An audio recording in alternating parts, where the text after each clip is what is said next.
Salut gang, c'est Mick. Une autre chronique. Si vous voulez changer votre laille, je vous montre comment est-ce qu'on fait ça sur un modèle à Quick Drive. Première étape là, pour enlever le traîneau, là, on slack la botte qui tient les roulettes. On slack notre ajustement qui est là pour donner du lousse au rouleau. Là. Les roulettes vont s'en revenir par ici en dévissant les rods filetés de chaque côté.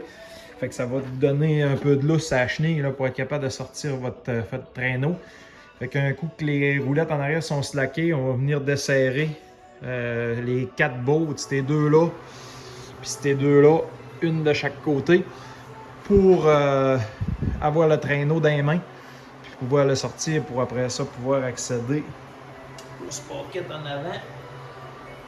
Je rajoute un info, là. Ça peut arriver que vous ayez de la misère à démancher ces bottes-là, là, les autres en avant. Puis là, les filets de la botte, là, c'est dans une sleeve à l'intérieur du tube noir qui est là. Fait que ça peut arriver qu'elle tourne dans le vide. Fait qu'un petit truc, s'il y en a une qui est plus dure à dévisser que l'autre, ben vous serrez un côté complètement, vous desserrez l'autre. Vous la resserrez, vous redesserrez celle-là, jusqu'au temps que les bottes soient assez tendres pour sortir de chaque côté. De l'eau qui est rentrée dans les filets, un petit peu de rouille, ça peut arriver qu'elle soit plus difficile à sortir. Ça fait que c'est un petit truc comme ça en passant pour ces bottes-là que souvent le monde a de la misère à démancher. Si je suis pas capable de démancher, ça tourne dans le beurre, ben c'est juste à cause de ça. C'est beau, salut! Bon, première étape de ce bord-là, on défait la botte qui est là pour avoir de l'espace à travailler. On défait la chose de plastique là et l'autre botte en arrière. Box 15, je vous conseille de prendre un impact à l'air pour dévisser ces bottes-là. Ils sont collés. Moi, je mets le bric à bras là-dessus pour être sûr que ça ne bouge pas. Fait que dans le fond, une fois que les deux poulies vont être enlevées, on va avoir la strap et les poulies dans les mains. Il s'agit juste de glisser ça, ces splines du shaft pour sortir ça. Fait que de ce côté-là, c'est juste ça qu'il y a à faire. De l'autre bord, on enlève la drive-in premièrement. Puis on fait la même chose pour les panneaux pour se faire de l'espace pour travailler. Ce qu'on va avoir à venir enlever de ce côté-là, c'est dévisser toutes les bottes qui sont là. Eux autres aussi sont collés. Prenez un ratchet là, pour ne pas stripper. C'est des tox, là, donc assurez-vous d'avoir une bonne prise. Là. Moi, j'y vais à la main là, sur eux-là, là, puis je suis obligé de prendre un box joint là, sur ça parce qu'il n'y a pas gros d'espace avec la panne. Une fois que ces deux choses-là vont être enlevées, là, on va avoir le shaft dans les mains. Fait que, il s'agit de glisser ça de côté. Bon, les deux bottes de ce bord-là sont enlevées. Le traîneau est enlevé. Fait que là, vous allez voir le shaft, on va avoir ça dans les mains dans pas long. Fait que ici, ce que vous avez à faire finalement, c'est juste de slider ça comme ça. Vous allez avoir la première gear. Puis la deuxième.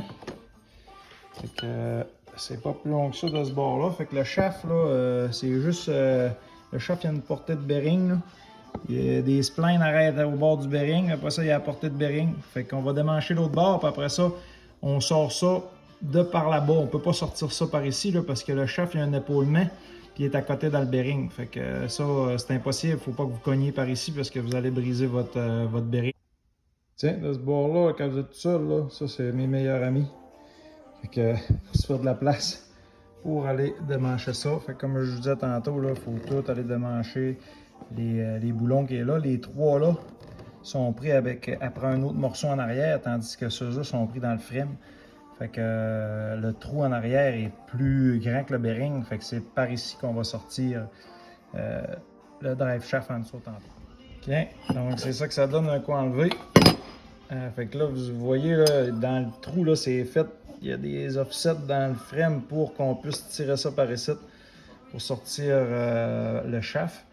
Ils m'ont vraiment donné de la misère, là. Il était collé sur un moyen temps, fait que j'ai été obligé de chauffer là, un petit peu celle-là d'en bas, là, ben, avec un petit feu de torche bien bas, là, parce qu'on a un bearing qui est juste là.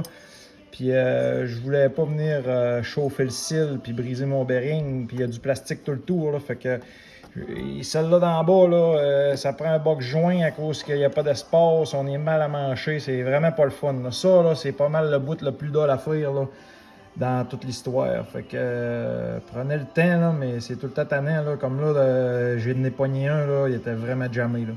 Fait que ça, c'est le bout de là. Fait que là, à partir de là, on va avoir le chef dans les mains dans quelques instants. Fait que là, dans le fond, tout ce qu'il nous reste à faire, c'est de pousser à l'ail pour être capable de slider le shaft entre les bouts de la laille. Parce que dans le milieu, il y a un sprocket no slip. Fait que là, il est dans un trou. Fait que si vous essayez de forcer de côté, vous ne serez jamais capable de sortir ça. Fait qu'il faut pousser à l'ail pour qu'elle fasse un rond à côté dans le rad puis dans le devant de la machine pour être capable de glisser ça de côté, du côté de la clutch, comme je vous disais au début. Fait que je sors ça de là puis on se reparle.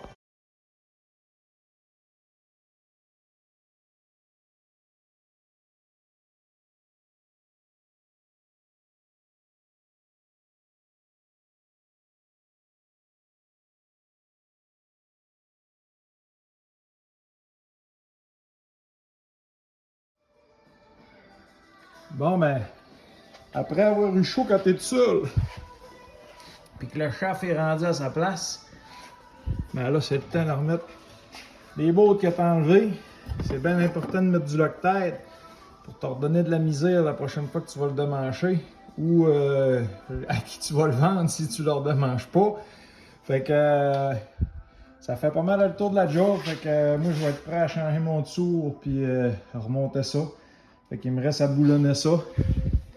De l'autre bord, là, j'ai, comme vous voyez tantôt, c'est juste les splines qui dépassent. Fait que moi, je mets un kit TKI. Là. Je vous montrerai ça plus tard. Pourquoi qu'on met ça. Fait que ça fait le tour. Là. On avait eu plusieurs demandes là, de faire le tour de comment on pouvait faire pour changer ça nous autres mêmes. Fait que je viens de faire le tour pas mal.